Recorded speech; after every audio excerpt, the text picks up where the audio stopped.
In my professional opinion, I've had this discussion with professors in the past. If substance abuse is an addiction or a disease, most diseases are caused by inflammation of something else. Well, when you're looking at substance abuse, that's something we willingly take. It's not like you're prescribed Xanax and then you're taking it for a condition and then it becomes something else like an addiction. Alcohol is something we consciously buy on our own when we have these feelings of depression or thoughts of boredom and just want to have a little fun and let loose. Well, when you can't control that, it turns into maybe you have a little bit of abuse first because they start abusing it, and then it becomes normalized, and then they start buying it on a regular basis, and then that's when the health issues with cancer, high blood pressure, it lowers your blood pressure, sugar. That's when those things happen. That's my professional opinion on it.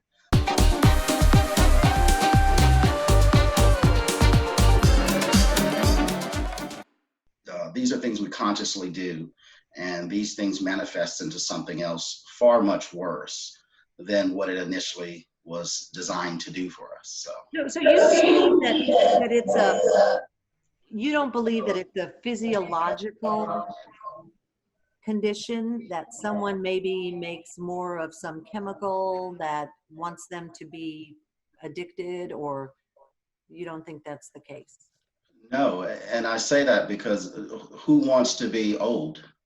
Everybody wants to stay young and stay healthy, but the reality of it, we're going to get old.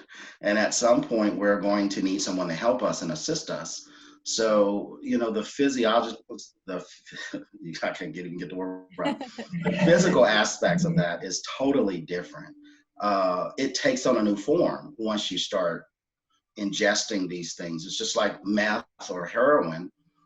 You have a young, healthy male or female. Over time, their body deteriorates because it can't break down those unnatural ingredients in them, and that causes liver problem, breathing, COPD, stuff like that. So that's the damage to those substances, all of them. But they don't start out that way. So, we talk about coping skills. People in an effort to cope maybe are turning to substance abuse, but Mhm. there's no one size fits all for helping someone through this.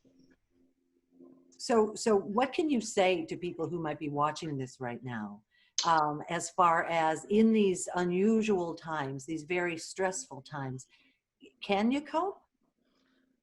I'm actually glad you asked that question. Yes, you can. We do it every day.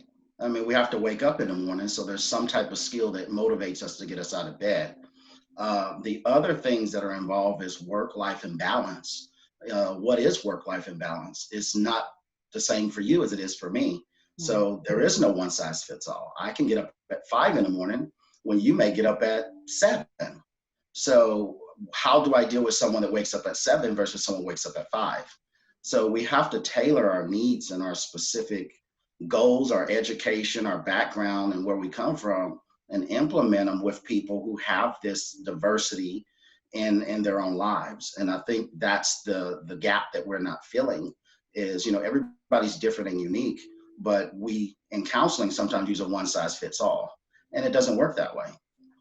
Gotcha. Yeah, thank you so much for your time. Now, before you get away, it's a standard on this program to ask our guest if you could have coffee with anyone, living or dead, who would that be? Wow. Is it just one person or Just more than one, one? and don't think too long. Uh, I would actually love to sit down and have a conversation with someone, but like Eleanor Roosevelt. I would love to sit down and have a talk and coffee with her based on some of the things she went through in her time, which is what's going on now. Um, the industry, the steel industries and manufacturers were, making all this money. People were dying in companies. There was racial tension, disparities for everyone, white and black. She overcame it. She worked hard. She fought in the inner cities and the rural areas for people. And to me, it takes a special type of person to take those blinders off and look at the world in a different view of course you're going to be targeted, which she was, but she didn't let that, stop her. She actually kept going when her husband fell ill.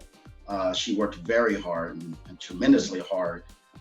So someone like her, I would love to have her view on what's going on now. Gotcha. Eleanor Roosevelt, here's to you.